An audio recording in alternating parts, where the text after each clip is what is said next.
Hi అండి, నేను లలిత. ఈరోజు మన వీడియోలో చాలా టేస్టీగా ఉండే రోజా పువ్వులు, అదేనండి రోజ్ కేక్ అంటాం కదా, పిండి వంటల్లో ఇవి కూడా ఒక భాగంగా చాలా టేస్టీగా ఉంటాయి. ఈ చిన్న టిప్స్ పాటిస్తూ ఇలా చేసి చూడండి.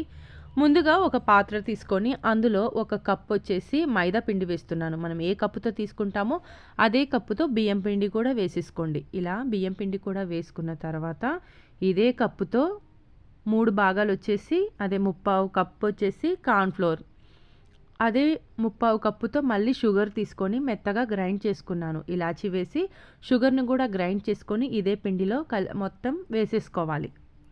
ఇలా వేసుకున్న తర్వాత పిండిలన్నీ ఇలా కలుపుకోవాలి. ఇప్పుడు కొంచెం వాటర్ వేసుకుంటూ కలుపుకోండి. వాటర్ ఎక్కువగా వేసేస్తే మనకు పువ్వులు అనేవి చక్కగా రావు. చూసుకుంటూ కలుపుకోవాలి ఉండలు లేకుండా. ఇంకొంచెం వాటర్ వేసుకుంటూ మన దోసపిండిలాగా కలుపుకోవాలి.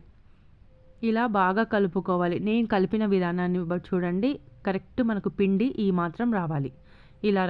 ఇలా వచ్చిన తర్వాత పిండిని ఒక గంట పాటు పక్కన పెట్టేద్దాం. ఇప్పుడు ఒక బాండీలో డీప్ ఫ్రైకి సరిపడా ఆయిల్ తీసుకోండి. ఇవి నేను గులాబీ పువ్వులు చేసేవి. వీటిని నేను వాడక 5 సంవత్సరాలు అవుతుంది. నేను అనుకున్నాను ఇవి బాగా వస్తేనే వీడియో పెట్టాలి, లేకపోతే పెట్టొద్దు అనుకున్నాను. కానీ చాలా అంటే చాలా బాగా వచ్చాయి. 5 సంవత్సరాలు అవుతుంది కూడా నేను ఈ రెసిపీ చేయక. పువ్వులు అనేవి బాగా వచ్చాయి. వీటిని ముందుగానే మనము వేడి నూనెలో బాగా వేడి చేసుకోవాలి. ఇలా వేడి చేసుకుంటూ మళ్ళీ మనం పిండిలో అద్దుకుంటూ వేసుకోవాలి. ఇప్పుడు ఒక చిన్న నైఫ్ తీసుకొని వీటిని పువ్వులను విడిపించుకోవాలి. ఇలా పువ్వులను విడిపించుకోవాలి. మనం ఇలానే చేస్తూ ఉంటే పువ్వులు అనేవి ఆటోమేటిక్గా అవే విడిపోయి చక్కగా కాలిపోతాయి. ఈ పువ్వుల్ని మనము మంచి రంగు వచ్చేంత వరకు కాల్చుకోవాలి. గోల్డ్ కలర్ వచ్చేంత వరకు ఈ పువ్వులను కాల్చుకుంటూ వీటిని వేడి నూనెలో ఉంచుతూ పిండిలో అద్దుతూ ఇవన్నీ ఇలాగే ప్రిపేర్ చేసుకోవాలండి. ఇప్పుడు నేను ఈ పువ్వు చేస్తున్నప్పుడే చూడండి, దానికై అదే పువ్వు విడిపోతుంది. అంటే నేను పిండి కలిపిన విధానం చాలా అంటే చాలా బాగుంది, కరెక్ట్గా వచ్చింది. చూడండి ఎంత కలర్ఫుల్గా వచ్చాయో. ప్రతిదీ ఇలానే చేసుకోవాలి. పిండి లాస్ట్ అయిపోయేంత వరకు ఇదే ప్రాసెస్.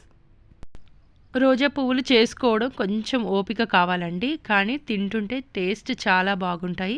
ఇదే పద్ధతిలో అన్నీ ఇలానే చేసుకొని గాలిదూరం డబ్బాలో ఇవన్నీ వేసి స్టోర్ చేసుకోవచ్చు. అంతేనండి, చాలా ఈజీగా టేస్టీగా ఉండే గులాబీ పువ్వులు. ఒక్కసారి ఇలా ట్రై చేయండి ఫ్రెండ్స్. ఈ వీడియో నచ్చితే లైక్ చేయండి, షేర్ చేయండి, కామెంట్ చేయండి.